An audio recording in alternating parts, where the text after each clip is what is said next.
ಕನ್ನಡ ಮಾತಾಡಲು ಬರದೇ ಇದ್ದರೆ ಟ್ಯಾಕ್ಸಿ ಮತ್ತು ಆಟೋ ಚಾಲಕರ DL ರದ್ದಾಗುತ್ತಾ? ಮಹಾರಾಷ್ಟ್ರದಲ್ಲಿ ಇತ್ತೀಚೆಗೆ ಅಲ್ಲಿ ಸ್ಥಳೀಯ ಭಾಷೆ ಬರದೇ ಇರೋ ಆಟೋ ಮತ್ತು ಟ್ಯಾಕ್ಸಿ ಚಾಲಕರಿಗೆ DL ರದ್ದು ಮಾಡಬೇಕು ಅಂತ ಒಂದು ಬಹುದೊಡ್ಡ ಮಟ್ಟದಲ್ಲಿ ಚರ್ಚೆ ನಡೀತಾ ಇದೆ. ಇನ್ನು ತಮಿಳುನಾಡಲ್ಲೂ ಕೂಡ ಅಲ್ಲಿ ಸ್ಥಳೀಯ ಭಾಷೆ ಗರಿಷ್ಠ ಮಟ್ಟದಲ್ಲಿ ಬರಲೇಬೇಕು ಅಂತ ಒಂದು ಕಾನೂನಿದೆ. ಇನ್ನು ಈ ಕುರಿತು ನಮ್ಮ ಕರ್ನಾಟಕದ ಜನತೆ ಹಾಗೂ ನಮ್ಮ ಪಬ್ಲಿಕ್ ಏನು ಹೇಳುತ್ತೆ ಕೇಳೋಣ ಬನ್ನಿ. ಕರ್ನಾಟಕದಲ್ಲೂ ಈ ರೀತಿ ಒಂದು ರೂಲ್ಸ್ ಬರಬೇಕಾ ಬೇಡವಾ?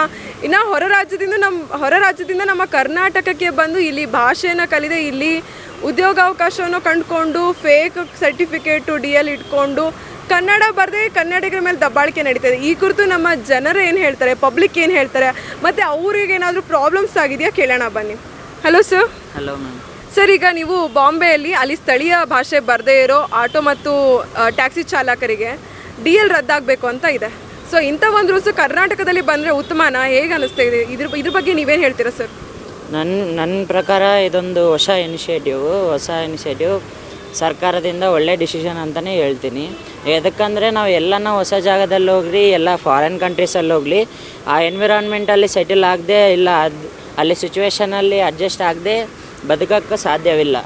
ಈ ಲ್ಯಾಂಗ್ವೇಜ್ ಎಲ್ಲ ಏನಂತಾರೆ, ಓವರಾಲ್ ಲ್ಯಾಂಗ್ವೇಜ್ ಈಕ್ವಲೈಸೇಷನ್ ಮಾಡೋದು ಹೊಸ ಇನಿಷಿಯೇಟಿವ್. ಇದು ಕರ್ನಾಟಕದಲ್ಲೊಂದೇ ಅಲ್ಲ, ಎಲ್ಲ ಆಲ್ ಓವರ್ ಇಂಡಿಯಾ ಸ್ಟೇಟ್ಸಲ್ಲಿ ಎಲ್ಲ ಬರಬೇಕಂತ ನನ್ನ ಉದ್ದೇಶ, ನನ್ನ ಅಭಿಪ್ರಾಯ.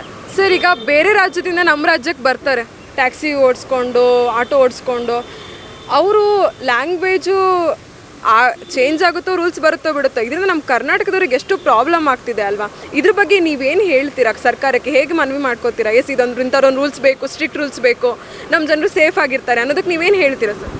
ಇವಾಗ ಸಪೋಸ್ ಕಾಂಪಿಟೇಷನ್ ಒಂದು ಇದು ಆಗುತ್ತೆ. ಸಪೋಸ್ ಕರ್ನಾಟಕ ಆಟೋ ರೈಡರ್ಸ್ ಇರ್ತಾರೆ, ಹೊರಗಿನವರು ಬದುಕೋಕೆ ಬಂದಾಗ ಅವರು ಕಾಂಪಿಟೇಷನ್ ಅನ್ನೋದು ಇನ್ಕ್ರೀಸ್ ಆಗುತ್ತೆ. ಇದು ನಾರ್ಮಲ್ ಫುಲ್ ಪರ್ಫೆಕ್ಟ್ ಕಾಂಪಿಟೇಷನ್. ಜಾಸ್ತಿ ಮಂದಿ ಆಟೋ ಡ್ರೈವರ್ಸ್ ಇರ್ತಾರೆ ರೈಲ್ವೆ ಸ್ಟೇಷನ್ ಹತ್ರ ಆಗಲಿ, ಎಲ್ಲಾದರೂ ಆಗಲಿ, ಪಬ್ಲಿಕ್ ಟ್ರಾನ್ಸ್ಪೋರ್ಟ್ ಅನ್ನೋದು. ಇವಾಗ ಇದೊಂದು ಲ್ಯಾಂಗ್ವೇಜ್ ಕಮ್ಯುನಿಕೇಷನ್ ಕಂಪಲ್ಸರಿ ಆಗಿದ್ದಕ್ಕಿಂತ ನಮ್ಮ ಕರ್ನಾಟಕ ಅವರಿಗೆ ಬೆನಿಫಿಟ್ ಆಗ್ತದೆ ಅಂತ ನನ್ನ ಅಭಿಪ್ರಾಯ, ಕರ್ನಾಟಕ ಡ್ರೈವರ್ಸಿಗೆ. ನೀವು ಈ ಥರದ್ದು ಯಾವ್ದಾದ್ರು ಪ್ರಾಬ್ಲಮ್ ಫೇಸ್ ಮಾಡಿದ್ರೆ? ಯಾಕಂದರೆ ನೀವು ಎಜುಕೇಟೆಡ್, ನಿಮಗೆ ಗೊತ್ತಾಗುತ್ತೆ ಲ್ಯಾಂಗ್ವೇಜ್ ಹೇಗೋ ಮ್ಯಾನೇಜ್ ಮಾಡ್ಬೋದು. ಹಿರಿಯರಿಗೆ ಎಷ್ಟು ಪ್ರಾಬ್ಲಮ್ ಆಗುತ್ತೆ? ನೀವು ಯಾವ್ದಾದ್ರು ಪ್ರಾಬ್ಲಮ್ ಹತ್ತಿರನ ನೋಡಿದ್ದೀರಾ? ಡೆಫಿನೆಟ್ಲಿ. ಸಪೋಸ್ ನಾನು ಫಸ್ಟ್ ಸ್ಟಾರ್ಟಿಂಗ್ ಎಜುಕೇಷನಲ್ಲಿ ಹೈದ್ರಾಬಾದ್ಗೆ ಹೋಗಿದ್ದಾಗ ಸ್ಟಾರ್ಟಿಂಗ್ ಹಿಂದಿ ಬರ್ತಾ ಇದ್ದಿಲ್ಲ. ಅಲ್ಲಿ ಮ್ಯಾಕ್ಸಿಮಮ್ ಸ್ವಲ್ಪ ಮಂದಿ ತೆಲುಗು ಮಾತಾಡ್ತಾರೆ, ಹಿಂದಿ ಕೂಡ ಮಾತಾಡ್ತಾರೆ.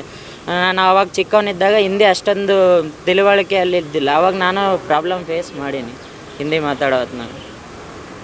ಓಕೆ ಸರ್, ನಿಮ್ಮ ಪ್ರಕಾರ ಈ ಥರದ್ದೊಂದು ಸ್ಟ್ರಿಕ್ಟ್ ರೂಲ್ಸ್ ಬರಬೇಕು ಕರ್ನಾಟಕದಲ್ಲಿ? ಡೆಫಿನೆಟ್ಲಿ ಬರಬೇಕು. ಆಲ್ ಓವರ್ ಇಂಡಿಯಾ ಕೂಡ ಇಂಪ್ಲಿಮೆಂಟ್ ಆದರೆ ಒಳ್ಳೆಯದು. Yes sir, thank you so much. Yes, but ಕರ್ನಾಟಕದಲ್ಲಿ ಈ ಥರದೊಂದು ಸ್ಟ್ರಿಕ್ಟ್ ರೂಲ್ಸ್ ಬರಬೇಕು. ಹೀಗೆ ಬಂದರೆ ನಮ್ಮ ಪಬ್ಲಿಕ್ಕಿಗೆ ಹೆಲ್ಪ್ ಆಗುತ್ತೆ ಅನ್ನೋದು ನಮ್ಮ ಪಬ್ಲಿಕ್ನ ಅಭಿಪ್ರಾಯ. ನೀವು ನೋಡ್ತಾ ಇದ್ದೀರಾ ಕರ್ನಾಟಕ TV ಬೆಂಗಳೂರು.